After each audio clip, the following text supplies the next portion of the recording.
では次にですね、今度はバンド本体を使って設定の方をさらに進めていきたいと思います。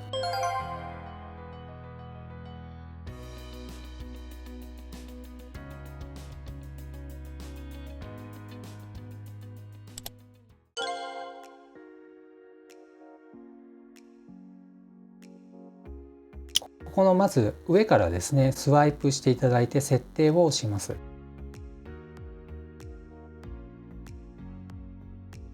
一番上にありますのが Bluetooth になります。こちらはワイヤレスイヤホンと接続する際に使うことができると思います。ウォーキングとかね、ランニングとかされる方に関しては、走りながらイヤホンでラジオとか聞きたいっていう方がいらっしゃれば、こちらからこういったワイヤレスイヤホンなどねあると思いますので、接続の設定をしていただければと思います。そして次ですね、この文字盤とホームっていうのがあります。こちらで文字盤を決めることができます。これをさらにカスタマイズしたいよっていうことであれば、この下のギアのマークをタップします。そうしますとですね、このスタイルっていうのがあるんですが、まず色味を変更することができます。6種類ありますね。こちら例えばこれでいいよってことであれば、また右側にこのようにスワイプしますね。このように。そうしますとステップ、そしてこの音楽の部分ですね、ここを変更することができますよっていうふうに出てきました。例えばこの音楽のところをタップしますと、音楽、これ月相っていうんですかね、そしてコンパス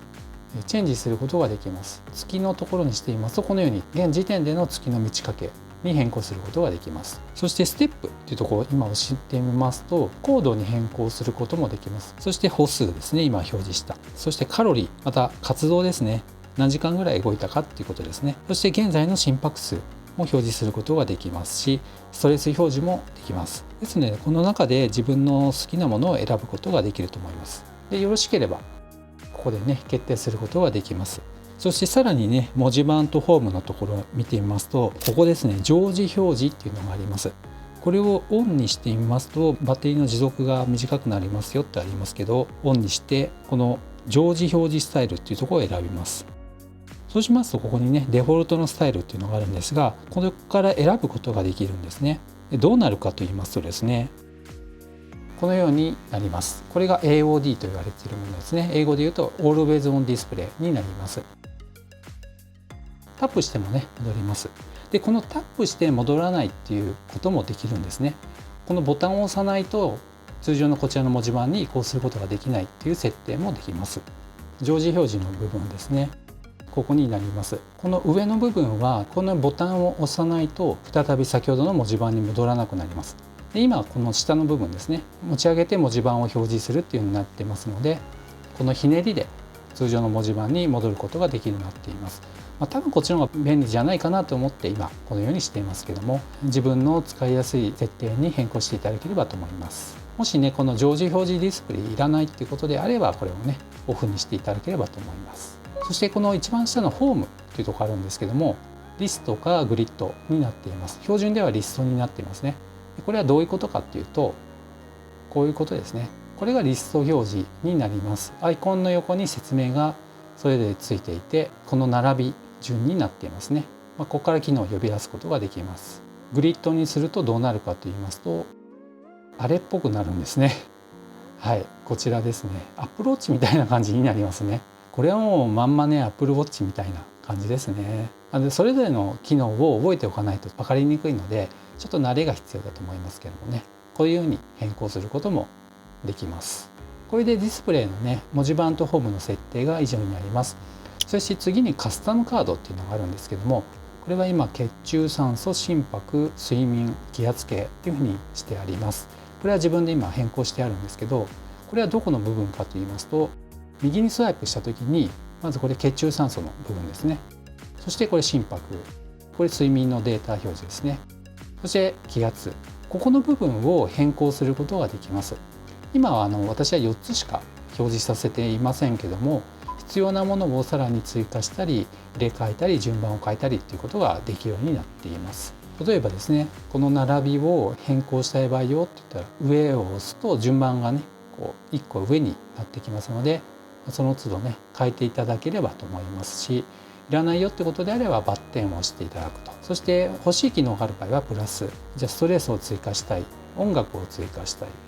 それは OK。 上限に達しちゃいましたけどもね。血中酸素、睡眠、心拍、気圧、4種類しか入らないんですね。今ちょっと私も知りましたけど、これぐらいしか入らないようです。ではですね、次にディスプレイと画面の明るさに移りたいと思います。これは基本的に明るさ調整の部分になりますので、オンにしておいていただければと思います。これは標準でオンになっていますので、青いままにしておいていただければと思います。そうしますと、家の中にいる場合、屋内にいる場合、外にいる場合含めてセンサーがね、感知して必要な明るさに調整してくれます。これかなり有効ですね。そしてスリープってありますけど、自動になっています。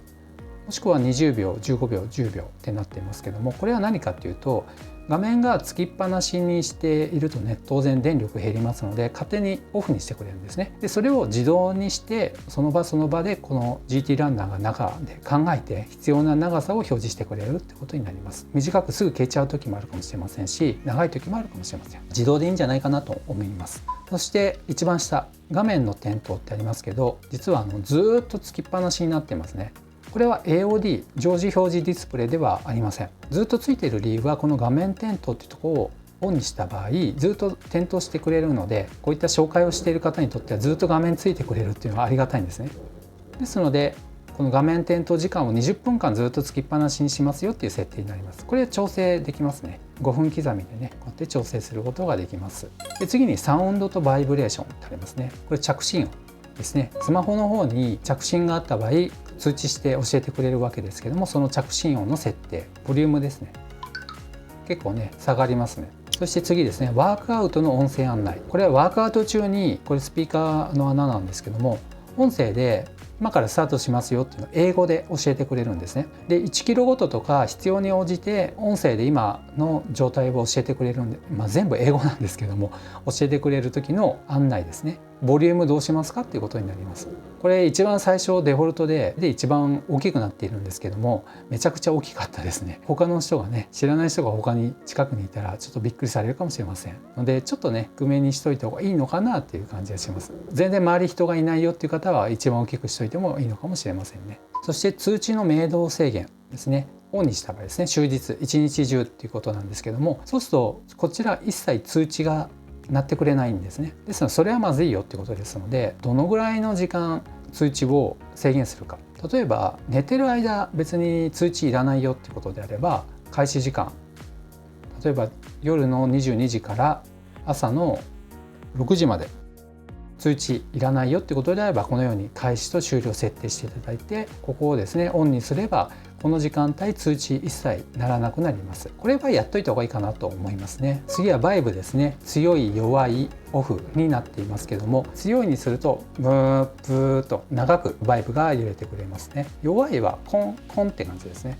そしてミュートですね。ミュートは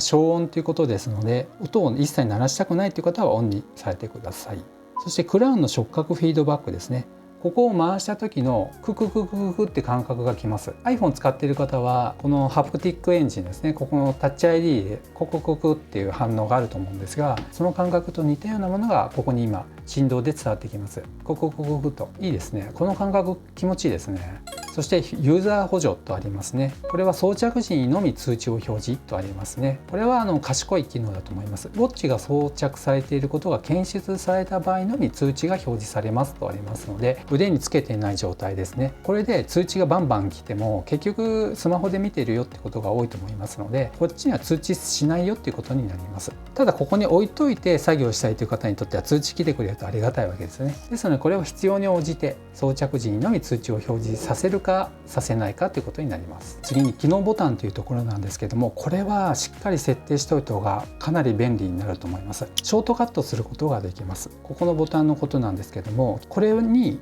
どんな機能を割り当てるかということになります。今タイマーになっていますね。ですのでちょっとホームに戻ってやってみたいと思います。ここですね。このようにタイマーにすぐに飛ぶことができます。これがあるだけでめちゃくちゃタイマーに飛ぶまでのね短縮ができますので、これはすごくありがたい機能になっています。例えば血中酸素すぐ測りたいという方は、この血中酸素を選んでいただければ、ここを押すだけで血中酸素の測定に飛ぶことができますので、これめちゃくちゃ便利ですね。でフォームをね、ここを押せば戻ることができます。次は運動の設定ですね。これワークアウト中の設定になりますけども、どうするかということになります。先ほどもありましたけど、ワークアウトの音声案内ってありましたが、これはボリューム調整、先ほどと一緒ですね。そして常時点灯ってありますけども、ワークアウト中に出てくる画面をずっとつけっぱなしにするかどうかっていうことになります。もちろんバッテリーの減りが早くなりますので、そうしたい方はオンにされてください。次にワークアウト自動検出とありますね。これはウォーキング、ランニング、エリプティカル、ローイングでサポートされているとありますので、私はウォーキングするんですけども、とにかく腕につけておけば自動で検知して今から継続しますかっていうのが案内で出てきますので、これはオンにしておいた方がいい方も多いですね。ただしいつも結構歩くの早い方、駅から会社まで向かうにあたって早歩きで動かれる方ですね、そういった方は結構検知されてしまう可能性がありますので、必要に応じてということになると思いますね。次にシステムですね。これは再起動する場合、電源オフの場合、スマホと切断したい場合ですね。そしてリセットっていうのはもう工場出荷状態に戻しますよってことになりますね。